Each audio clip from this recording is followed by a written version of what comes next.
Welcome to the Music and Fine Arts edition of today's Google Hangout. We want to welcome you here today. We're very, very excited to have an opportunity to allow you to listen in on a very powerful and profound conversation. We're getting ready for our Pastors and Leadership Conference. It's going to be April 25th through the 27th. And these are some of our esteemed panelists, and we're going to be talking to them today.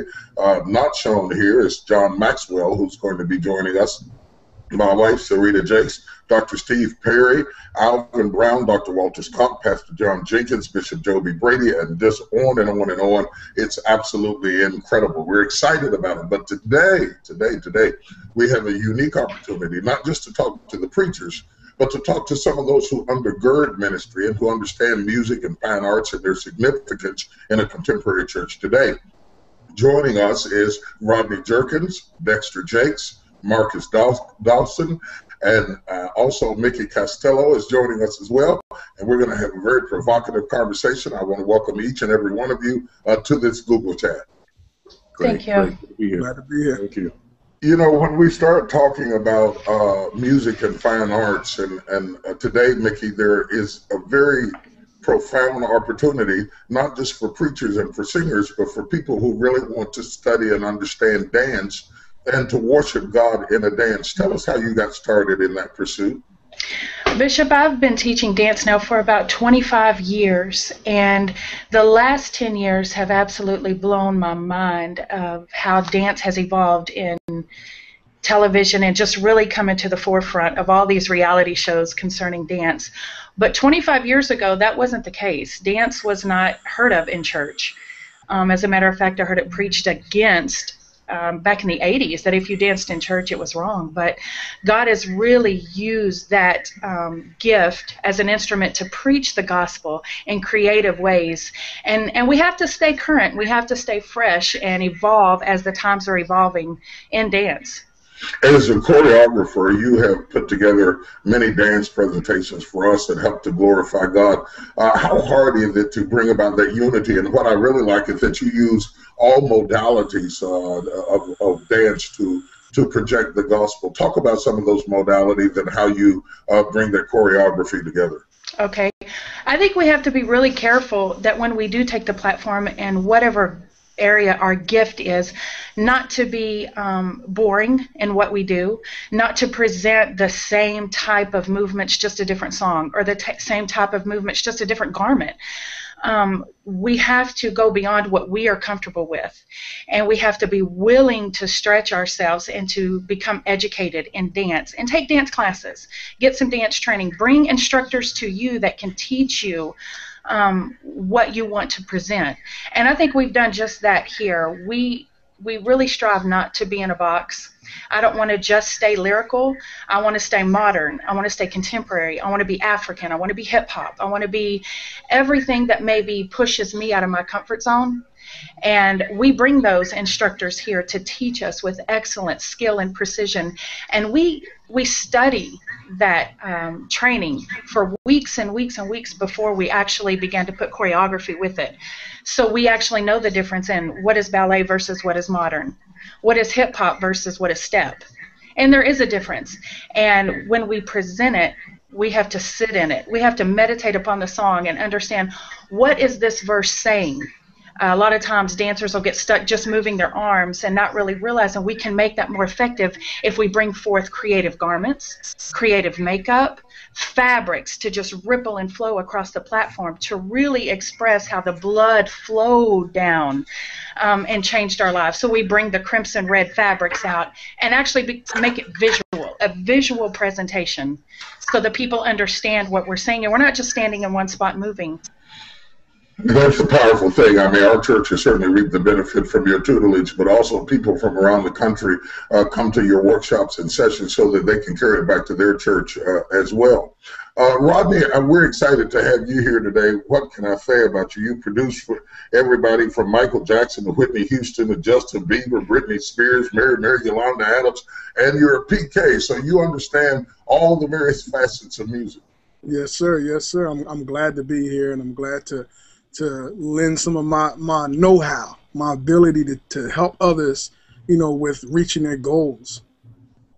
You know, when you start looking back at your career, your illustrious career, and having sold over 150 million records, very, very successful and highly sought after, for you to come in and teach a workshop, where do you see gospel artists and gospel production going, and what do you think that some of the producers are missing and artists are missing that could enhance their ability to project it even to a mainstream audience? You know, and it's funny you mention that. We have to be able to recognize the excellence in our gift. I think in the gospel industry too much, what happens is the artists, the producer, rather, producers and the songwriters, they're not honing in on the actual sonics. And the sonics is one of the most important things. It's the difference in even radio. When you listen to certain songs on radio, if the music doesn't have a certain clarity, a certain precision in its clarity, then it begins to sound mediocre. So what we have to push for is that excellence, and we got to raise that bar, even in the sonics, and then melodically.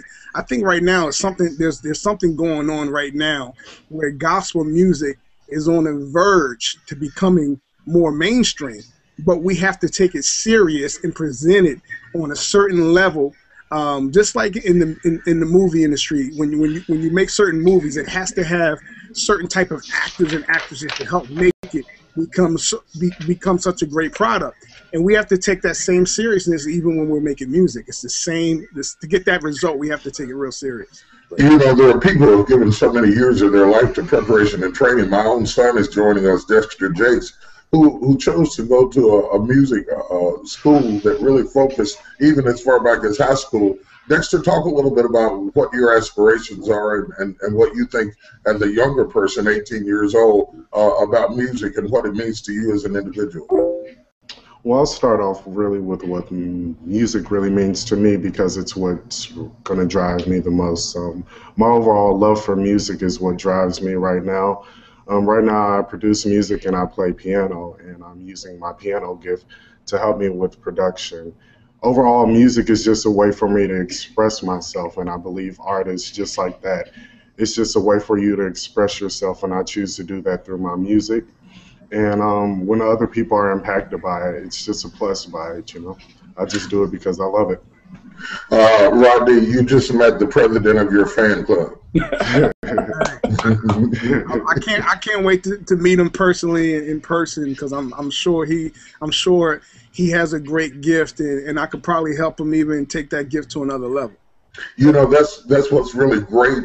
Nobody, no matter how gifted or talented you are, can be your best without somebody mentoring you. I mean, Tiger Woods had a coach. It doesn't matter who you are. To take the time and invest in your gift so that you can be the best that you can be is very, very important. Marcus Dawson is joining us. He's been involved in production. He also is a PK. There's a lot of PKs with us today. He's worked in our music department, creative arts department for nearly 25 years.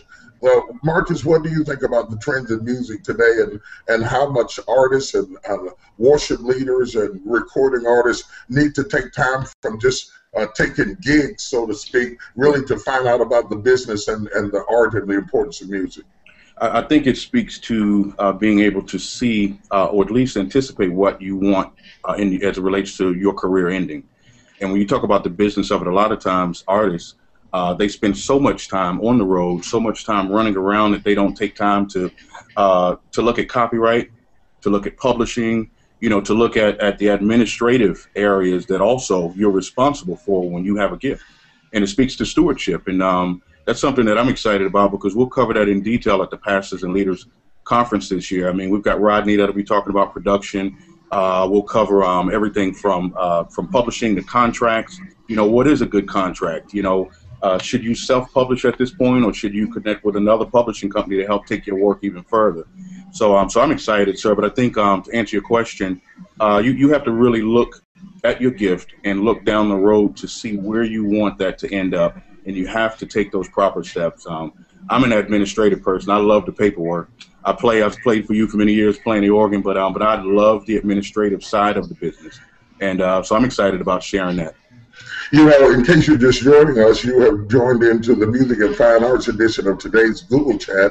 We're prepping for our Pastors and Leadership Conference, April 25th through the 27th. If you want to find out more about it, you can go to our website, pastorsandleaders.org, or you can dial 1-800-BISHOP-2 and register. This is not just for pastors, but this is for artists, this is for singers, this is for worship leaders, it's for people involved in dance, people involved in social media, data management, accounting, all areas. We're going to deal with all facets of the infrastructure of what it takes to be effective today.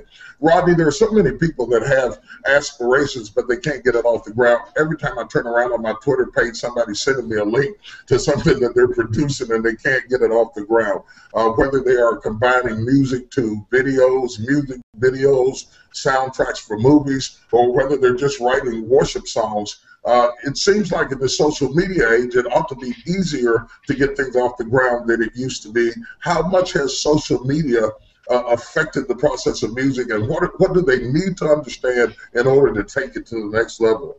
You know, when I was 16 years old and first getting started, I had to catch a bus 2.5 hours from South Jersey to New York, only to stand outside of office buildings giving executives my music, only to see even executives look at the CD or the tape or whatever and throw it in the garbage can. It's very hard. It's a small industry, but because of social media, the internet has become the new A&R. It has become the way we can get our music out there, really push ourselves with YouTube and Twitter and Facebook and all these different, these different social networks. You can actually put the music out yourself.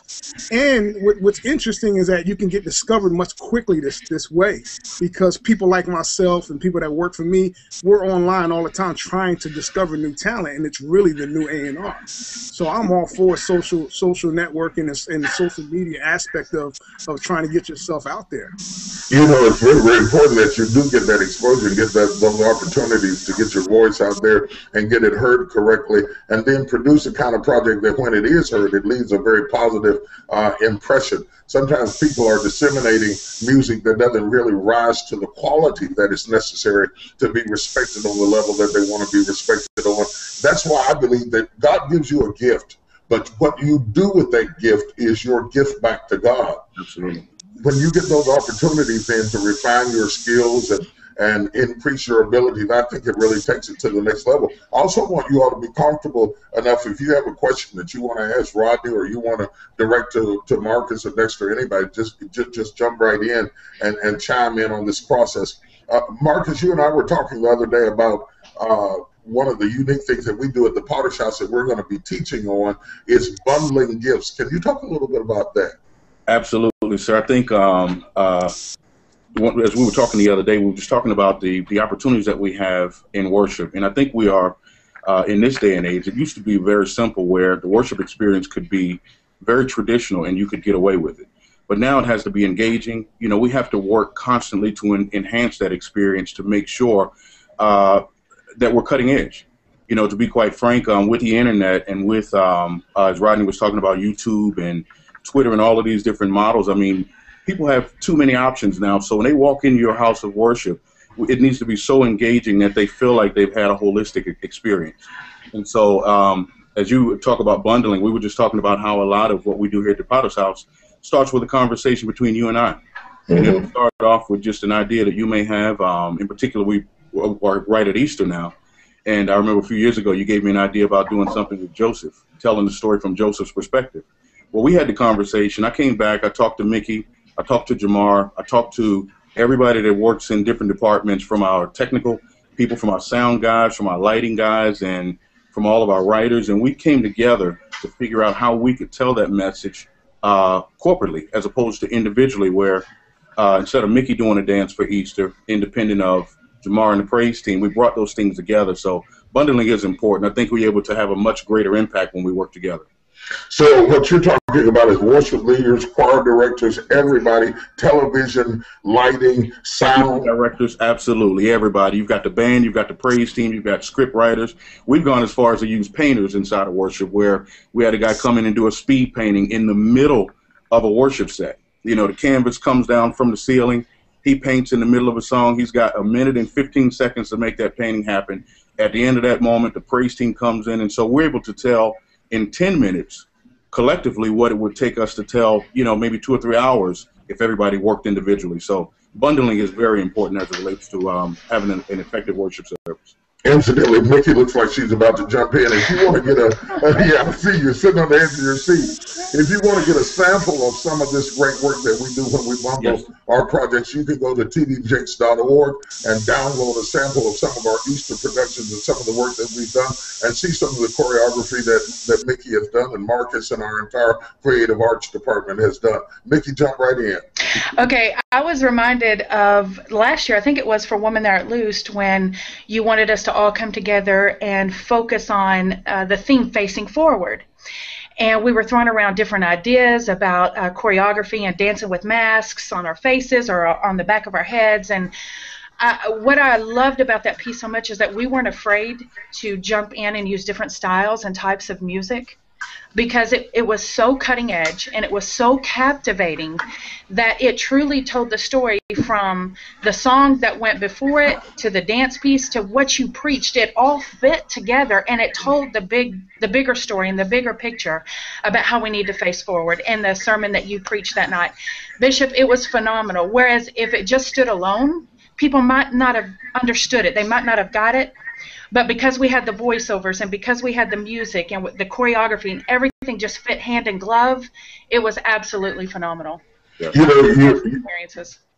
are exactly right. If you are watching and you got a chance to catch Bible stories, and I don't know where you are on the planet if you didn't get to catch it, it's been absolutely amazing. Everybody's talking about it.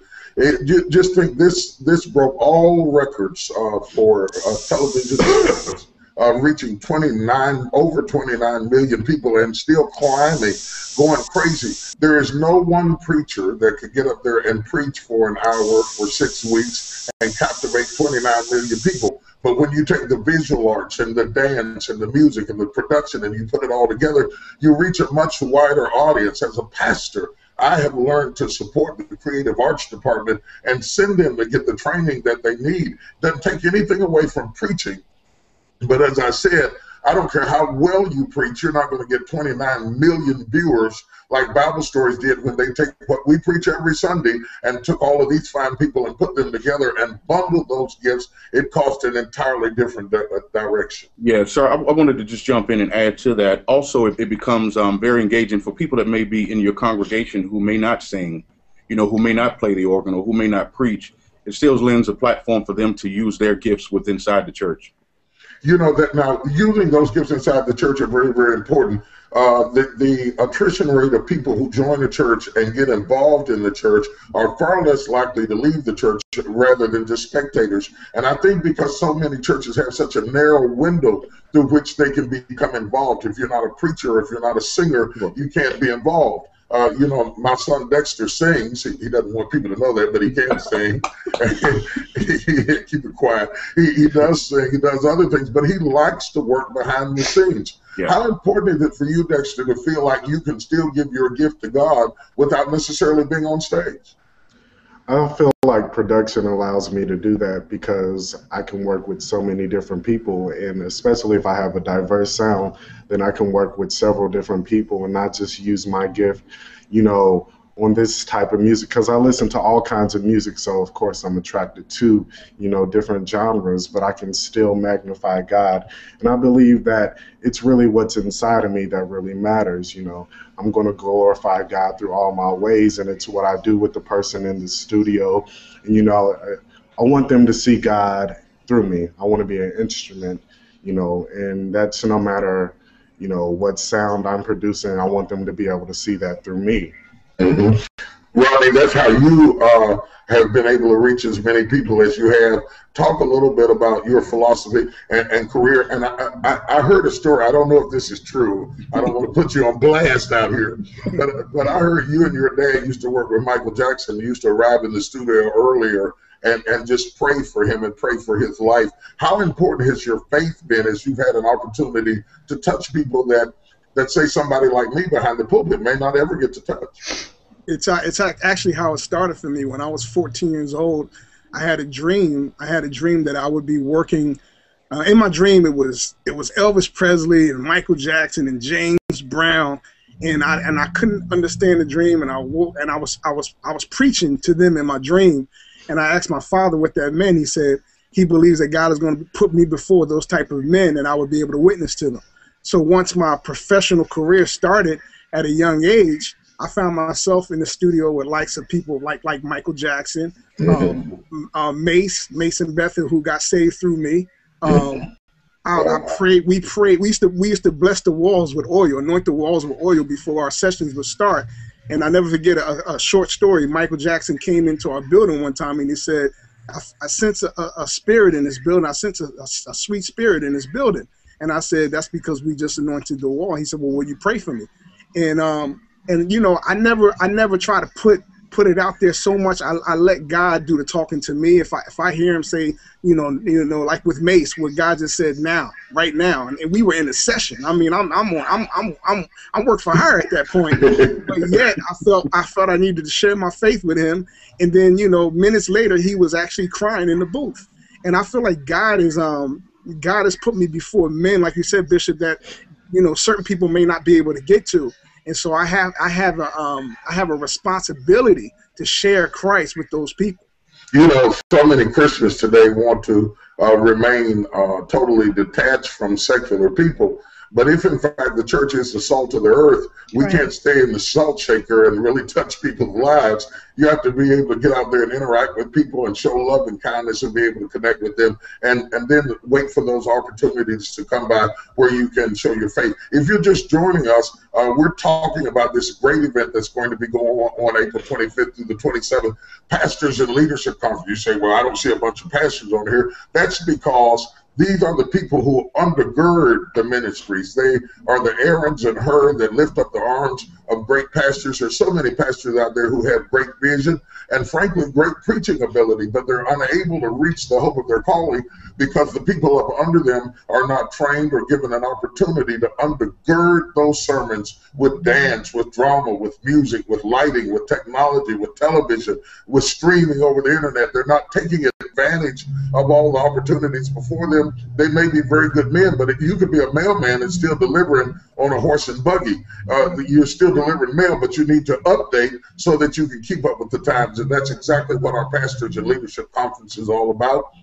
April 25th through the 27th, we're going to be in Dallas, Texas, and we want to help churches so that no church is left behind of the global conversation. The amazing thing for me is that I can minister today and get tweets and get Facebook comments from people in Nigeria, from people in Ghana, from people in Australia, around the world. And so all kinds of people are hearing you today, not just the people who are used to and enjoy church in a very traditional way. I think, Dexter, you were saying you had some questions that you wanted to whip out and share with Rodney, so just jump right in. What exactly inspired you to really do music, other than I know that being in church and being a PK, of course, can be a heavy influence on, you know, your music. But, you know, what was the thing that set you apart from anyone else just listening to that music? You know, what about it was the thing that made you want to do it and pursue it as, you know, your career? You know what's funny, Dexter, is that as a child growing up in my house, I come from a Pentecostal holiness background, and so secular music was forbidden in our house. And we grew up on the Winans. That's, you know, it was Winans and Hezekiah Walker all day, every day. And I used to sneak R&B music, you know, in the house. I used to listen to a group called Guy, and it was produced by the name of Teddy Riley, who I just thought was incredible. And for some reason, I was like, I want to make this music. And as I started working on my craft as a young child, I mean, I was 10 years old working on music. I was 16 years old producing Patti LaBelle, and I really saw it more so at a young age, not so much for glorifying myself, but I really saw it as an opportunity to reach people. I really believe I was in the four walls of the church so much that I felt like ministry had to go outside of the four walls, and I really knew in my heart of hearts that you can't. The opportunity to witness to a Justin Bieber doesn't come every day, and so if it takes me giving him a song, if it takes me working on a song with him just to give him a seed, then that's the business that I need to be in, and that's where God took me, and that's where I'm at. And you also get to make a whole lot of money. Absolutely. Yeah. Just to that point, I was going to say this about Rodney, and I know him pretty well. We talk on a regular basis. One thing I really admire about him is how he preserves his brand. And he's very knowledgeable about the business. We've talked publishing at length. And, you know, a lot of guys who, if they get an opportunity to sell off a Michael Jackson song for $10 million, they'll do it. You know, but he understands that that's real estate. You know, when you've written a song, that song is real estate. And the publishing behind it and the different components that are all a part of that song, that song becomes like buying a house, you know, and owning a house. And so I really admire Rodney for that. Not only is he very gifted, but he's extremely knowledgeable as it relates to the business. I think it's very important that you also be practical. We have a lot of people who are waiting on somebody to hire them, and when they see somebody like Rodney Jerkins, who's hired himself and become a brand in his own rights, it gives him hope. If God has given you a gift, the Bible says that gift will bring you before great men. And to be able to monetize that gifting is very critical. You can't take care of your family if you don't have any kind of income. I've seen singers and artists who really love the music, and they love to sing, and they love to do what they do. But, Rodney, if they don't understand business, they can sing all day long and end up broke. Yeah, you have to understand this business, and it's a very tricky business. It's not the easiest business to understand, but you do need to understand it. You need to understand the publishing. If you're in the music side of songwriting, you have to understand publishing. That is the most crucial. That's your kids' money. As simple as that. So you need to understand what that is. You also understand, even from a spiritual side, that tithing is a necessity. You need to tithe. People don't understand. I don't understand how sometimes people can actually give 20% to a manager but can't give 10% to the storehouse. Oh wow! Can I keep that line? I'm going to use that Sunday. Yeah. I mean, it's just important. I was brought up, and my father taught me that if you make $10 doing this, then the dollar needs to go to church. And so, from my whole career, that's just been a thing that I've always had. It's a mandate in my life. I have to tithe. It's a must. I cannot rob God of what He deserves. And if more people will understand that, I believe even more blessings would flow. You know, I looked around and I saw, Mickey, when you began to do your dance conferences, I saw everything. They were doing step, they were doing hip hop, they were doing ballet, they were doing everything. And there's this young white girl up there doing hip hop and all kinds of stuff.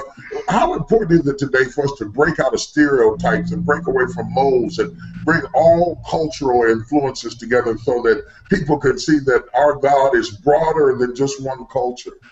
Bishop, we have to be on the cutting edge of what the Holy Spirit is saying through dance. And that is going, like I said before, that's going beyond your personal comfort zone.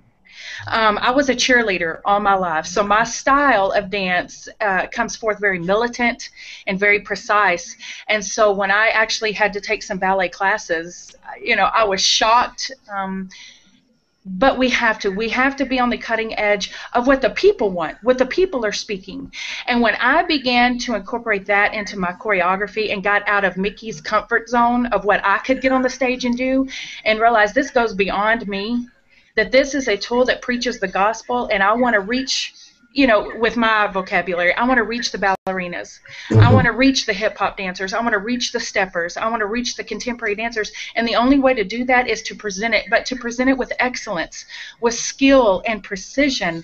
And out of all the scriptures in the Bible that I love that talk about dance, you know, dancing before the Lord and Timberland dance, the scripture that stuck out with the most for years is Psalms 47:7, where it talks about sing praises with a skillful psalm.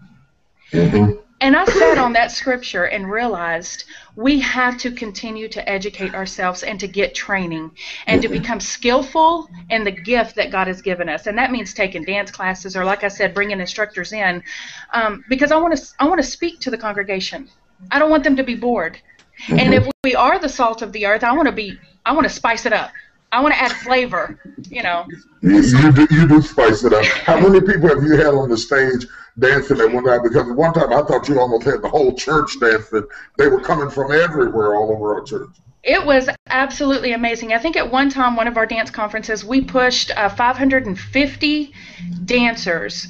And like you said, from every style imaginable, to even the crumpers. You know, there's crumpers out there. I got to understand this crumping, but we had the crumpers out there. It was almost 550 dancers coming together in one mind and one accord, and how we complement each other with this gift was absolutely phenomenal. You know, there's some people watching us right now, and they're a little shy, they're a little intimidated. They're used to worshiping in a church, maybe it's got 50 or 60 people in it, and everybody looks like them, votes like them, dresses like them.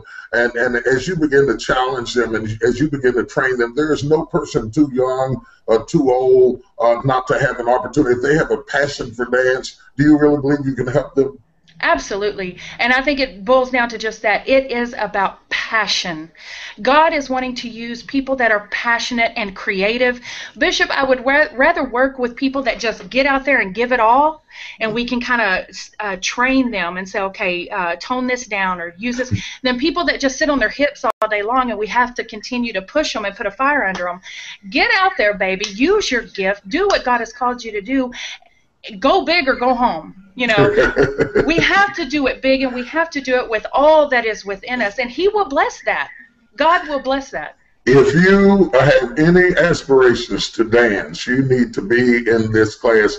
People come from all over the country. People are coming from overseas to have an opportunity to experience the various modalities of dance and to become involved in it. If you've got people in your church, Pastor, that are doing it, but you know, some of these people who are doing it in church, they love the Lord, but they need some classes, Pastor. Right. Praise God. They need some real classes. I saw them on YouTube. They need some classes, man of God. Invest in them. Invest in them. You can't reap a harvest if you don't sow a seed. Rodney, I want you to give us a little sneak preview. Don't give it all away, but of what you're going to be talking about during your workshop at the Pastors and Leadership Conference. We're going to be talking about publishing. We're going to be talking about monetization, of course, and we're going to be talking about how to get your music heard to the right people. Mm-hmm. That's the key, to the right people. Talking about how to enhance your skills. You know, something that Mickey said earlier about evolving, and that's really important because when you mentioned, Bishop, what's the difference in gospel, and I said excellence and perfection and precision. Evolving is so important because in the church, even in the church, the music has to go to the next level. It can't sound, a lot of the gospel music that is out there sounds dated. So it sounds like stuff that might have been on the secular side 10 years ago when it should be sounding like it should be ahead of the curve. So we're going to talk about how the type of technology you need to use in order to get that sound.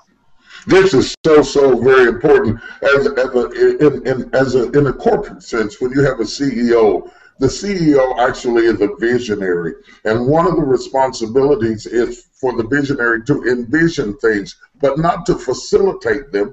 The people up under you help to facilitate those things. And if you don't have a vision that you can pass to the hands of somebody who can update it and keep it contemporary and manifest it, then the vision dies. Without a vision, the people perish, and without a people, the vision perishes. You might have great vision, Pastor, but if you don't have a people up under you who can turn that into something significant, it's amazing. Marcus, so many times you and I have set up and talked, and maybe I've drawn something on a piece of bounty paper towel, or you know, I'll be talking in strange language, and then you interpret it. And don't embarrass me now, but how hard is it to interpret what I'm envisioning into the music language so that our band and our choir directors and all of our people can facilitate the vision?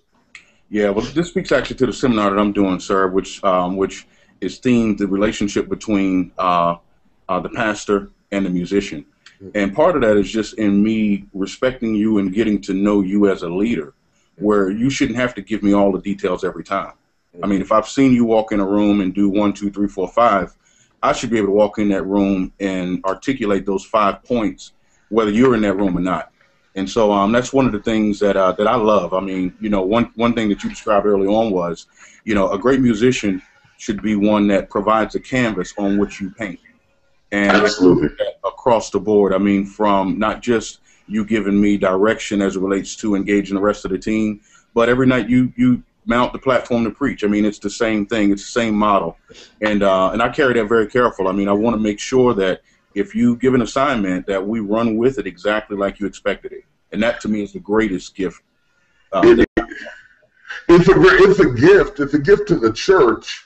The church benefits from our unity. It's a gift to me as a pastor because I'm able to communicate some things. You know, I might tell Marcus, you know, I hear running water, and if we had, you know, it'd be weird what I communicate. But then when I see it, Marcus has often said that the litmus test of success is for me to see outwardly performed what I envision inwardly. That's when the oil is flowing from the head to the beard to the skirts, not being diluted, not being polluted, but moving effectively down the course. Dexter, when you start talking about your generation and the younger generation, how important is it for them to not just sit back, wish and dream, but to take advantage of these kinds of opportunities to be exposed to a Rodney Jerkins, to be exposed to a Mickey Costello or Marcus Dawson? How important is it to have that mentoring opportunity? I think in order to master anything, you have to study the greats. And a part of that is really watching, you know, knowledgeable people, you know, talk and express, you know, the importance of finding out about publishing and copyright and things like that. You just learn the business because a lot of people just, you know, stay within the boundaries of creativity. And I feel like sometimes you have to be creative and you also have to have that business hustle in you. So I think it's very important for young people to realize that just being creative isn't always enough to make it in any business. And I'm sure that if they come to this session, they'll realize that, you know, there's a lot more than just pressing notes and things like that to music. It's more of a business that you want to be into, and it's very important for us to learn that. Rodney, now you correct me on this, but I think that sometimes when you come to a meeting like this, you get the benefit of, as my son said, being taught by the greats, but you also get an opportunity to network with people in the industry. How important is relationships in this business? You know, relationships is everything, Bishop, everything. I've been in the music industry for almost 20 years now, and I say it's relationship. Yes, I have a gift, I have a talent, but I've also cultivated a lot of relationships along the way, and I've made sure that I kept those relationships and didn't hinder relationships. That's what's really important in this industry. You know, I thank you for that. That is very important for clergy as well. When you come to a conference and you get to meet people and rub shoulders and go to lunch with people that you normally wouldn't have access, you get ideas. Somebody's written a song, somebody has lyrics, somebody puts music to it, somebody does production. Next thing you know, that's where deals are made. In business, deals are not made around the boardroom. They're made on the golf course in places where people interact and intersect with each other. It's very, very important. If you just logged on, you're watching the Music and Fine Arts edition of today's Google Chat, and we're chatting about the Pastors and Leadership Conference that is scheduled to take place here in Dallas, Texas, April 25th through the 27th. If you want more detailed information on all the various seminars, it's not just worship leaders, choir directors, dance, production, all aspects of music, but it's also about publishing. It's about business deals. It's about how to really get behind the vision, how to market the gifts that are in your church, how to collect data, how to organize your staff so that you can be effective, how to do the Lord's business with excellence, accounting, all aspects of that. Then we're going to be training pastors. My wife is going to be talking to pastors and ministers while John Maxwell, one of the premier voices of leadership, is going to be speaking. You're seldom going to get an opportunity to be in the room with John Maxwell, Sarita Jakes, Dr. Steve Perry, Alvin Brown, Walter Scott Thomas, John Jenkins, Joby Brady, on and on and on, as well as these fine folks that we have here and others. You ought to take your time off from your busy schedule. You know, busyness can be the enemy of greatness. Just because you're busy doesn't mean that you're great. Really great people take the time to really hone their skills and do what they need to do to go to the top. I'm almost out of time, but I've got just a moment or two. I want to give each of you a chance for a last word or a final thought that is significant to you in your area of expertise. I'll start off by telling everyone, invest in yourself. If you believe in your gift and if you believe in your ability and you believe in your talent, you have to invest in yourself. Invest in yourself. Get to this conference because it will impact you as it's going to impact me just being there to be able to help give some of these gems away. Amen. Great. Who's next? Okay, I'll go next. One of the things I'm going to really teach on in the class is how to bring forth your dance effectively, how to pick the right song, how to build that choreography so that you build with the music, and how to cover yourself appropriately. A lot of women have the beautiful skill and beautiful talent, but we can't get past what they're wearing because it's not appropriate and can be embarrassing to not only them but to the viewers.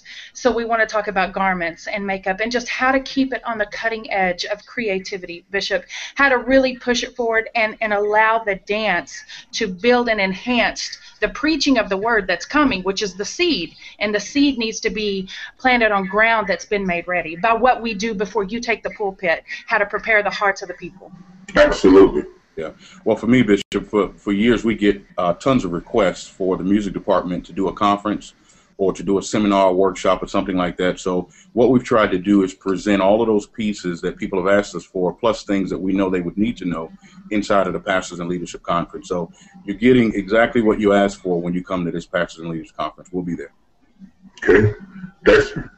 I'm really looking forward to, just sitting in the session and listening to, great people talk about things that really motivate me, and, things that I'm very concerned about, things that are very close to my heart, music, and finding out different things that I need to know that will propel me later on in my career. This is an exciting time. It is about propelling yourself. From 18 to 80, you can never stop learning or stop growing. So many people think that because they're 40, 50, 60, that they're accomplished and they know everything that there is to know. But doctors go back and they take additional training. Lawyers pick up extra courses. Businessmen go back to be trained. Salesmen are forever in seminars or sessions. Greatness costs something. You have to invest in it, and you have to keep sharpening yourself, or you can become irrelevant and not even know it. Listen, we're so glad about the Pastors and Leadership Conference. It's going to be in Dallas, Texas, April 25th through the 27th. For more information, you can go to pastorsandleaders.org or 1-800-BISHOP-2. I want to take this opportunity to thank Rodney Jerkins, alias Darkchild, Dexter Jakes, Marcus Dawson, and also Mickey Castillo for joining us today, taking time out of your busy schedule. We have presented to you the Music and Fine Arts edition of the Google Chat right here today. Thank you so very much.